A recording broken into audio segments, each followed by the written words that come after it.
Guys, what's going on today? Welcome back to King Fab and Offroad. Today we are going to be doing some frame repair on this 03 4-door Tacoma.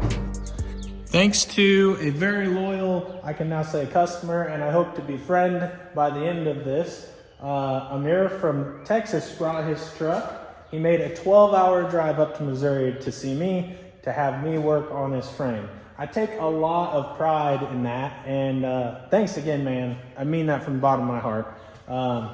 It means a lot to do work for people and to see the appreciation across the board. YouTube is something that I've always wanted to grow into slowly and have people find interest in what we do, what I do at King Fab. It's slow growing, and that's just fine with me. And customers like this really help build that boost and to go to the next level, and I appreciate it, man. So on this truck, particularly, we have our safety caps, which he saw some videos that I've done before, and the safety cap pieces he decided to get. Now, these are great pieces to put on frames like this.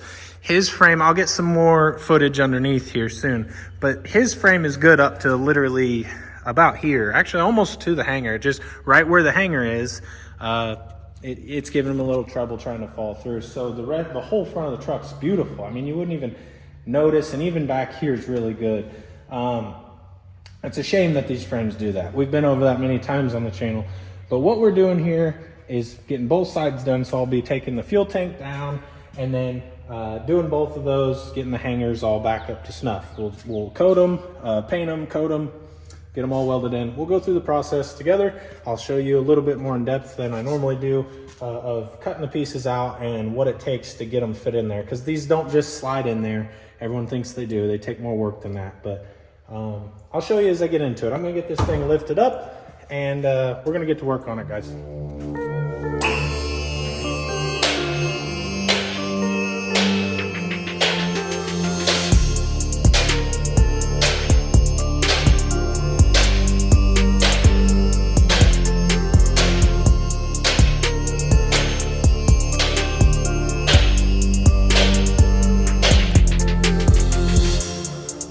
All right, guys, horrible lighting, but hopefully you can see there. That's pretty good.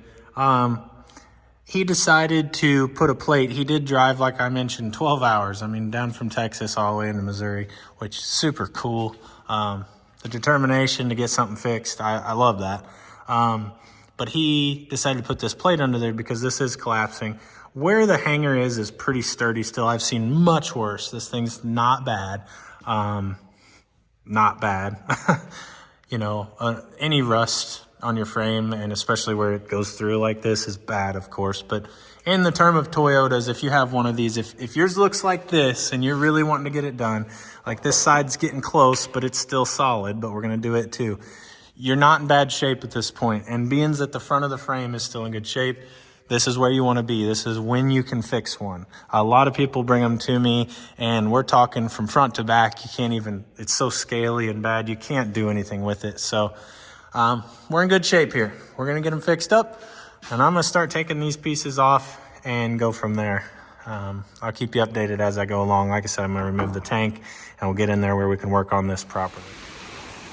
All right, this is something a lot of people don't normally think about, but whenever you're putting these on, the inside of this channel goes around the frame, and you want to get these coated. So I'm going to be having everything cut apart here within the next couple hours, and I hope to have these on and welded on and stuff. And so in order to do that, I want to put paint on this so that way it has time to dry.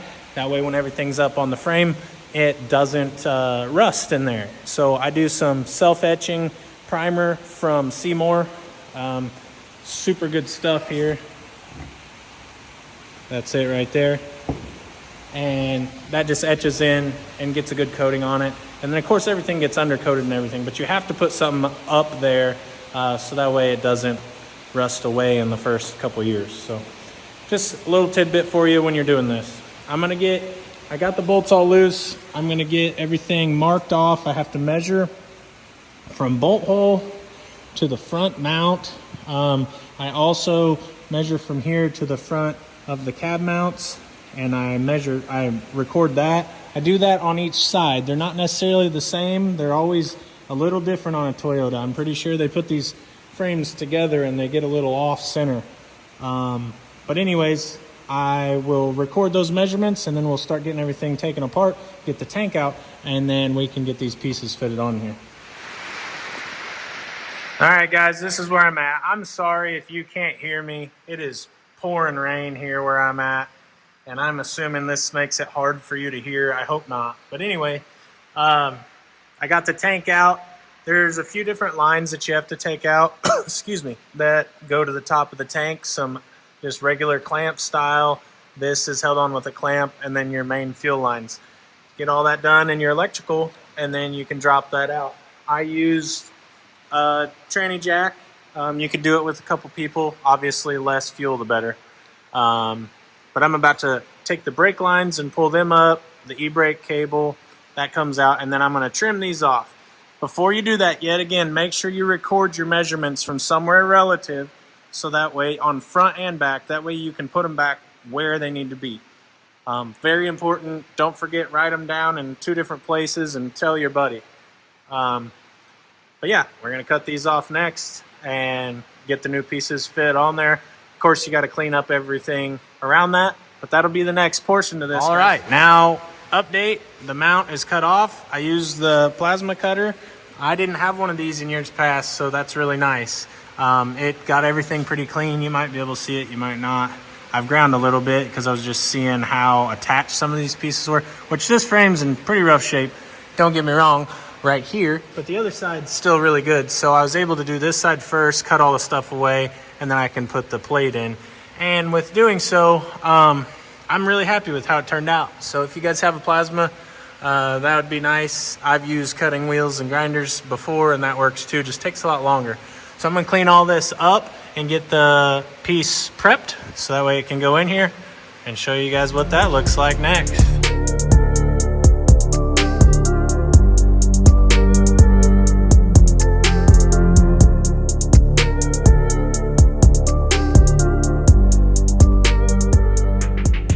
All right, this is where we're at so far. On this particular truck, don't mind my welds right now, they're not done. But in this truck, I don't know what it is. The other side's pretty good, like I was telling you guys. This side right here is just toast, it's gone. But that's where your cab mount is, and you have to consider where your pieces go. These come with a piece that comes up this way and up this way, but this is solid, and so I'm attaching this in here. And then if you can see there, unfortunately, we have nothing to attach to. And so I'm welding this over and I'm gonna put a fill plate there. But long story short, I'm gonna clamp this all in tomorrow. I just stitch welded this in a couple places. I'm gonna clamp this all in, do the under, and then this is what it looks like from the inside. Now, this is the driver's side, of course, where your tank would be. You have to drop the tank to do this correctly. You don't have to, and if you're looking for a quick fix or to just get this piece put in here so you want to be safer, you can get it hung in there, but I wouldn't recommend doing that. Just to get to this, to weld some stitches up here and along this brace. And then this actually, when you get this piece, it overhangs up here, but does not connect up here and does not connect to this. And so I cut them out, that way you can attach to this piece right here. So anyone can do that any way they please. Also, do not be alarmed when you put this in, this will be crooked. Like you might be able to see that there. And there's nothing you can do about that. I have put numerous of these in now, and every time that's how it is. And what you do is you get it all welded in the way you want with your measurements. Don't forget, it doesn't just go where you put it. You have to kind of trim this around to fit in the spot it needs to fit in, if that makes sense. And then you take and you actually bend these ears out. For instance, these need to be bent out just a little bit to get your spring in whenever you're ready, and then everything will be happy. And then rinse and repeat to do on this side. Now, this is a hard side, obviously, but we'll get to this tomorrow. I'll have to kind of put that spring up there and then move this back because I wasn't thinking when I put my rack arm there. But that's where we're at so far, guys. I want to do some more time lapses and showing you some of the actual work, but really it's trim and trim and trim and fit and trim and fit, and then weld everything. It's not rocket science, but this is what the before it's completely welded looks like. All right, we got the driver's side done. The rain's still coming down here, so you probably won't be able to hear me very well. The old shop's about to float away, but this is where we got everything all stitched up. Cut away at this section right here, like I was telling you, and got this all stuck in there. Pulled up nice to the frame on the back. And then this is the inside. I'm gonna paint everything up, and then we're gonna start working on the other side. So that's what it looks like, guys. Got Mason over there shaking the can. Give me some spray paints. Oh, and once again, this is the Seymour rust converter. It sounds cliche, but it actually works. And what it really does is it lays down thick and even as well, and really it blends nicely when you have a rusty surface that you can't clean up all the way and new metal. It actually does a really good job. I really stand behind this stuff if you're gonna do some jobs like this.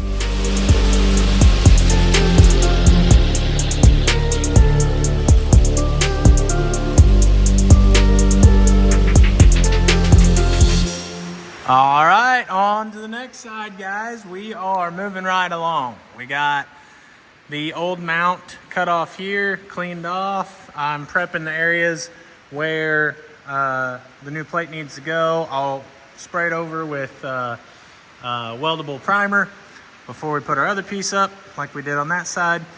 We got some paint on over here. Might be able to tell. Looks pretty good. But we are gonna be moving on to this piece next. All right, and just like that, we got two sides mocked and welded, and I'm about to paint this side. So we are officially done. This side is all painted. This side's about to be, and then we'll line everything back up. A little cheat code for all of you guys that are gonna do this. If you can do it on a rack, or even if you can suspend the back. This was kind of by accident, but customer had these to use for a piece of plate that he put on here. Get some U-bolts that fit within your eyelets, and then you can hang your suspension from the side you already got done, and it'll stay out of your way. I loosen the proportioning valve, the brake lines, everything. I take all that off. That way everything can come down farther. Excuse me. It gets everything pretty tight. I mean, that's the brake line there, you can see, but that's just how that works. Get some paint on this. I'm not gonna undercoat it because he has to come get it tomorrow, and it's been just raining. And if I undercoat this, it'll literally run off of it. So he'll have to undercoat it when he gets home, but that's okay. But yeah, we'll get this painted up, and then we will work on getting the tank back in. Now we're to the point where we have both sides put together. I got my springs put in. I just took a ratchet strap on both sides, ratcheted them a couple clicks. Got these, you just raise it up. If you're doing it on the ground, let your truck down. Get your bolts lined up. Of course, you gotta reattach your brake line holders and your e-brake. So I just self-tap these to that. I do that because someone may wanna move them later, and it's the easiest way. You could riv nut it, but that's extra work for no reason.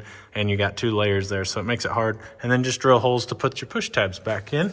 And then out here, I don't know if I shared this with you yet, but from the leading edge of your bolt hole here to this point in your frame, right there by about the middle of your cab, there's a little rectangle. They're the same on both sides on these trucks. And you can measure those. Make sure, they could be off a little bit, but 39 1/4 is what I came up with, and put my measurements back. So now we're gonna get this tank put in there, get all the brake lines all fit back on there, and then we'll let this thing down. All right, guys, that wraps up this Toyota frame repair. We got the 2 side plates all finished up. Tank's back in, there's paint where it needs to be. I mean, as far as how it looks now, of course you wouldn't really notice without looking that it's been done, other than the shiny paint, I guess. Yeah, you got to make these plates fit. You got to massage a little bit, But this is the rundown of how it all fits together, guys. So I appreciate you guys for watching. I got some other stuff coming up for the channel, but I'll keep you updated on all that. I'm not really sure in what order, so I'm not going to say a whole lot. But once again, thanks for catching up and watching this episode in frame repair. And like always, guys, I appreciate you for watching, all the subscribes, all the likes, and yeah, I will catch you guys on the next one.